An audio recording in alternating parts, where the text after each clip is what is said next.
आज की कहानी जो मैं आप लोगों के बीच लेकर आया हूं, उस कहानी में मुझे सुनाने में थोड़ा सा हेजिटेशन भी हो रही है, घबराहट भी हो रही है और अपने आप में मतलब अजीब सा लग रहा है। लेकिन कहानी सुनाना भी चाहता हूं और आप इस कहानी को सुनेंगे तो शायद आप भी थोड़े से इमोशनल तो हो ही जाएंगे। ये कहानी एक ऐसी माँ की है जिसने अपने एक 6 साल के बेटे का कत्ल कर दिया। केवल किस वजह पर? क्योंकि वो अपने बेटे को अपने पति से नहीं मिलवाना चाहती थी। पति के पास नहीं, पति जब बेटे से मिलने आता था, यानी बेटे का जो बाप था वो मिलने आता था, तो बस इसी वजह से कि बेटा बाप से ना मिले, एक माँ ने अपने 6 वर्ष के बेटे का कत्ल कर दिया। और जिस तरीके से होटल स्टाफ, गाड़ी वाला ड्राइवर और पुलिस, इन्होंने मिलकर इस जो घटना का जो को सुलझाया है, इस केस को सुलझाया है, वो अपने आप में एक चौंकाने वाला है। तो आज ऐसी ही कहानी आप लोगों के बीच में लेकर आया हूं। तो आदाब, नमस्कार, सत श्री अकाल। मैं दीपक शर्मा आप लोगों के लिए लेकर आता हूं सच्ची घटनाओं पर आधारित कहानियां। आज की जो कहानी है तो ये गोवा की, लेकिन 3 जगह से जोड़ी जाती है। एक तो बंगाल, एक बेंगलोर और फिर गोवा। बंगाल से कहानी स्टार्ट होती है और बेंगलोर पहुंचती है, बेंगलोर से गोवा पहुंचती है, गोवा से फिर बेंगलोर पहुंचती है और फिर दोबारा से गोवा में ही आकर ये खत्म होती है। तो ऐसी ही कहानी आज को मैं आप सिलसिलेवार पूरी सुनाऊंगा। तो कहानी है, स्टार्ट होती है बंगाल से। बंगाल की रहने वाली एक महिला जिसका नाम होता है सूचना सेठ। सूचना सेठ पोस्ट ग्रेजुएट, संस्कृत से डबल पोस्ट ग्रेजुएट किया हुआ, पढ़ी लिखी, एकदम फर्राटेदार इंग्लिश। कोई सोच भी नहीं सकता कि ये इस तरीके की महिला होगी। बहुत ही फर्राटेदार इंग्लिश, बहुत ही दिमाग वाली औरत। उसकी अचानक कुछ समय बाद नौकरी लग जाती है बेंगलोर।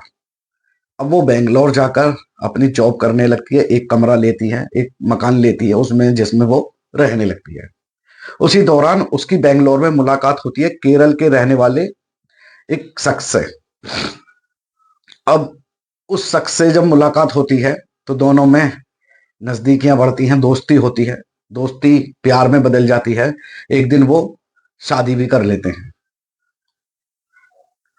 और जो जिस व्यक्ति से उसकी मुलाकात हुई थी सूचना सेठ की, उसका नाम था वेंकट रमन।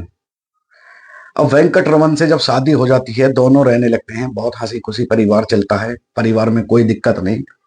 दोनों नौकरी पर जाते, अपना काम करते, शाम को घर आते और इसी तरीके से परिवार बन रहा था। लगभग 1 डेढ़ साल के बाद उनके यहाँ एक बेटा पैदा होता है।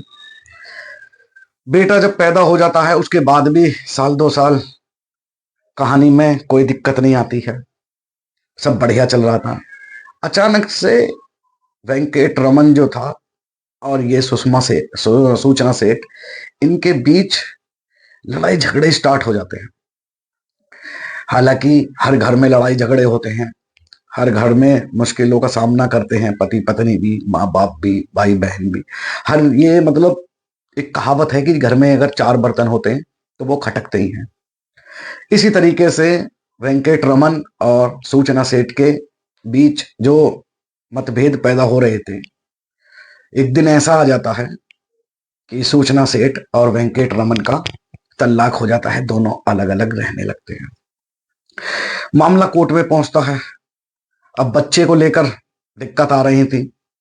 बच्चे की उम्र लगभग 6 वर्ष हो चुकी थी।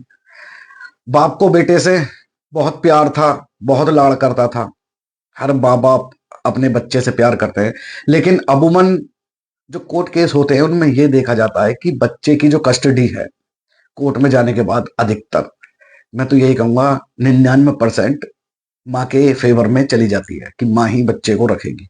बाप के फेवर में बहुत कमी से बच्चा जाता है। तो इसी तरीके से जब कोर्ट में केस पहुंचा तो बच्चे के लिए सुषमा सूचना सेठ जो थी और वेंकट रमन, दोनों ने अपनी याचिका दायर की कि बच्चे की कस्टडी मुझे दी जाए, लेकिन कोर्ट ने सूचना सेठ को बच्चे की कस्टडी दे दी। लेकिन कोर्ट ने एक फैसला और भी यहां पर सुनाया कि क्योंकि वेंकट रमन जो है बच्चे का पिता है, तो उसको निराश नहीं किया जाएगा। महीने में 4 दिन यानी हफ्ते में एक बार वो अपने बेटे से आकर मिल सकता है, इस पर किसी को कोई आपत्ति नहीं होगी। अब दोनों कोर्ट से चले आते हैं। सूचना सेठ बच्चे को लेकर अपने घर चली जाती है, वेंकट रमन अपने घर चला जाता है। वेंकट रमन हर हफ्ते आता, अपने बच्चे से मिलता, उसे खिलौने लाता, उसे खाने के लिए मार्केट ले जाता, उसे अच्छी अच्छी चीजें लाता, बहुत प्यार करता था। ये बात सूचना सेठ को फब नहीं रही थी। वो ये चाहती थी कि ये जो मेरा बेटा है, इसका अपने बाप से कोई संबंध ना रहे और ये बस मेरे पास रहे और बाप से भविष्य में भी कभी कोई मतलब ना रहे। इसी चीज को लेते हुए काफी समय बीत जाता है। एक दिन वेंकट रमन अपने किसी बिजनेस के काम से बाहर चला जाता है और लगभग महीने 2 महीने के लिए बाहर जाता है। अब सूचना सेठ जो थी वो बेंगलोर से गोवा आ जाती है। गोवा में लगभग 3 दिन के लिए आती है। 7, 8 और 9 ये तारीख थी। अब आकर एक होटल में वो कमरा ले लेती है, कमरे में रहती है। उसको 3 दिन वहां पर रहना था, चौथे दिन जाना था, लेकिन वो तीसरे दिन ही वहां पर रात को जब रहती है अलग अलग घूमती। और एक दिन रात को लगभग 1 बजे के करीब वो होटल के रिसेप्शन पर आती है और कहती है कि आप एक मुझे एक वो दिला दो, टैक्सी कैब, और मैं आज चेकआउट करना चाहती हूँ यहाँ से। लेकिन इस पर रिसेप्शन वाला कहता है कि अभी तो आपको कल जाना था, आपने 3 दिन के लिए होटल बुक किया था। नहीं नहीं, वो कहती है कि नहीं, मुझे कुछ काम आन पड़ा है और आप जो है मेरे लिए कैब की व्यवस्था करा दो। इस पर होटल वाला कहता है कि मैडम, कैब से तो यहाँ से गोवा से मैंगलोर बहुत दूर है, 500-600 किलोमीटर है, आपको 10-12 घंटे लग जाएंगे। आप तत्काल टिकट करा लीजिए प्लेन में और 1 घंटे में आप पहुंच जाएंगी। तो वो कहती है नहीं नहीं, मुझे टैक्सी से ही जाना, बाई रोड जाना। अब होटल का स्टाफ टैक्सी करा देता है। वो रात को अपना ब्रीफ केस जो था, सूटकेस, जो बैग था, उसे लेकर वहां से निकल लेती है। होटल वाले भी हेल्प करते हैं उसका सामान रखवाने में, गाड़ी में सामान रखवा देते हैं, वो वहां से चली जाती है। गाड़ी वाला गाड़ी स्टार्ट कर वहां से होटल से सीधा बेंगलोर की तरफ उन्हें सूचना सेठ को लेकर चल देता है। अगली सुबह होती है। आपने देखा होगा कभी भी होटल में जब कोई भी आदमी चेकआउट करता है तो उसके बाद उसकी साफ सफाई होती है। इसी तरीके से जो होटल वाले थे, जो स्टाफ था, वो साफ सफाई के लिए सूचना सेठ का जो कमरा था, जो उसने रेंट पर लिया था 3 दिन के लिए, उसकी सफाई करने के लिए जाता है। जाकर जैसे ही सफाई कर रहा था, वो देखता है कि फर्श पर कुछ खून के निशान से लगे हुए हैं। तुरंत वो आकर अपने मैनेजर से बताता है। मैनेजर इसको बहुत गंभीरता से लेते हैं और सीधे पुलिस को फोन कर देते हैं। अब पुलिस मौके पर पहुंचती है। जब पुलिस मौके पर पहुंची तो पुलिस ने मैनेजर से पूछताछ की, तो मैनेजर ने बताया कि हाँ, एक लेडीज आई थी और उसके साथ एक बच्चा भी था, लेकिन जब वो लेडीज गई तो उसके साथ बच्चा नहीं था। अब पुलिस तुरंत हरकत में आती है। पुलिस सीसीटीवी कैमरे खंगालती है। पुलिस सीसीटीवी जो कैमरे जब खंगालती है तो उसमें दिखता है कि जब सूचना सेठ ने होटल में एंट्री करी है तब उसके साथ लगभग 5 से 6 साल का एक बच्चा है। लेकिन जब वो गई है तो खाली ब्रीफ केस उसके हाथ में है, जो सूटकेस था, कपड़ों का बैग था, वो लेकर गई है, बच्चा उसके साथ में नहीं है। अब वो पुलिस वाले मैनेजर से पूछते हैं कि क्या तुमने उनकी एंट्री या कोई आधार कार्ड वगैरह कुछ लिया, आइडेंटिटी प्रूफ? तो कहते हैं जी सर, हमने लिया था। अब डायरी देखी जाती है जिस पर सूचना सेठ का एक मोबाइल नंबर और एड्रेस लिखा हुआ था। और पुलिस वाले कहते हैं कि आपने जिस कैब से उसे भेजा है, उस कैब का ड्राइवर का नंबर है आपके पास? मैनेजर कहता है जी सर, हम जो गाड़ी कराते हैं वो जानने वाले की ही कराते हैं, ताकि किसी भी पैसेंजर को, हमारा जो होटल में गेस्ट आते हैं, उनको कोई दिक्कत ना हो। वो जो है टैक्सी वाला जो था उसका नंबर दिया जाता है पुलिस वाले को। पुलिस वाला उसका नंबर लगाकर कहता है कि अभी जो आपने इस होटल से एक मैडम को लेकर बेंगलोर गए हो, जरा उन मैडम से बात कराइए। अब मैडम को वो फोन देता है ड्राइवर।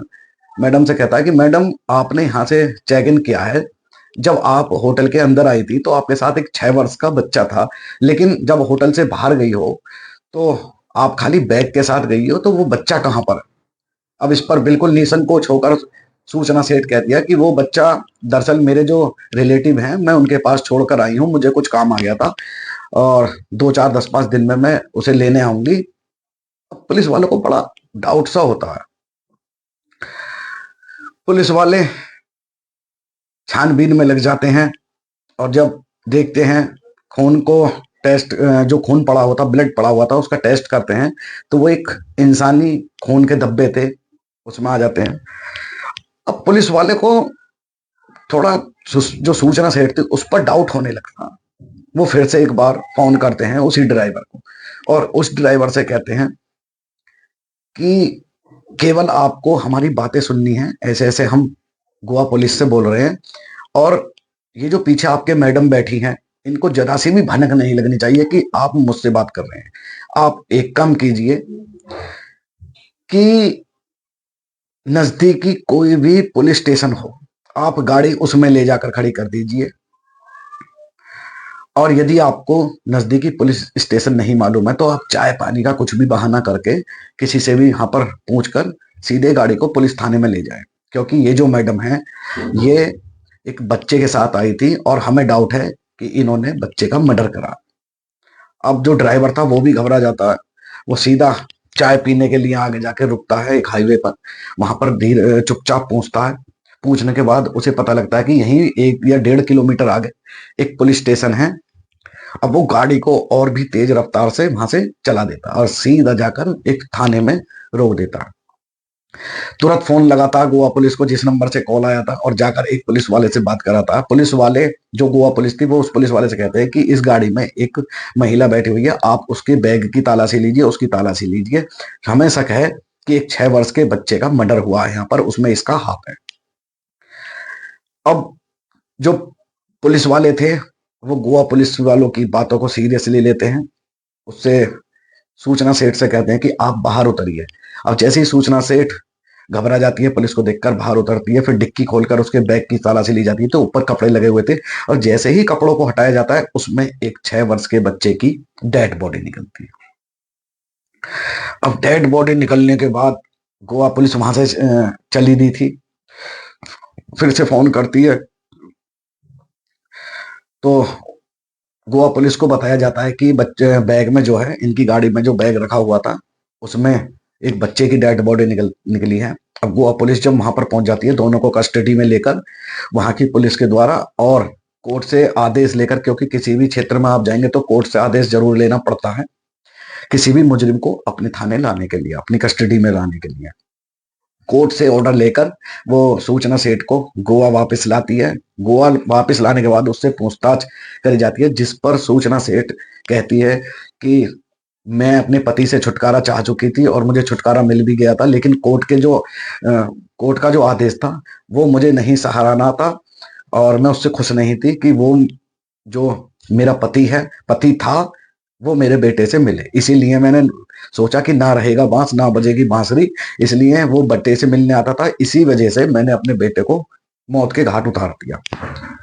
तो देखिए एक माँ ने किस तरीके से अपने बेटे का कत्ल किया, वो भी 6 वर्ष के। उसे जरा सी भी लिहाज नहीं आई, जरा सी भी दया नहीं आई उस मासूम पर। उसने अभी जीवन में कुछ नहीं देखा, यहाँ तक कि वो तो ये भी नहीं जानता कि मर्डर क्या होता है, केस क्या होता है, जुर्म क्या होता है।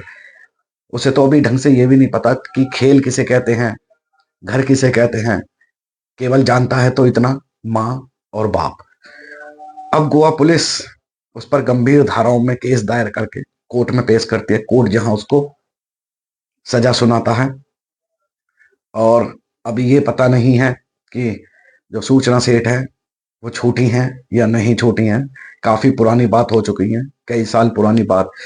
जब ये खबर अलग अलग मीडिया में आई तो अखबारों की हेडलाइन भी बनी, मीडिया और टीवी पर जो न्यूज चैनल है उनकी ब्रेकिंग न्यूज बनी। हर आदमी इस कहानी को सुनकर एकदम सन्न था कि आखिरकार एक पिता से एक बेटे को छुटकाने के लिए माँ ने अपने ही बेटे की बलि चढ़ा दी। तो इससे घिनौना काम और क्या हो सकता है। इसीलिए आज मैंने टाइटल में जो दिया है इसका वो यही दिया है कि भगवान ऐसी माँ किसी को ना दे। माँ का और बेटे का रिश्ता ऐसा होता है मेरे ख्याल से, अगर हम ये कहें कि भगवान से भी बड़ा माँ का रिश्ता होता है, बाप का रिश्ता होता है। एक बाप से बेटे को जुदा करने के लिए उसने बेटे की ही बलि चढ़ा दी।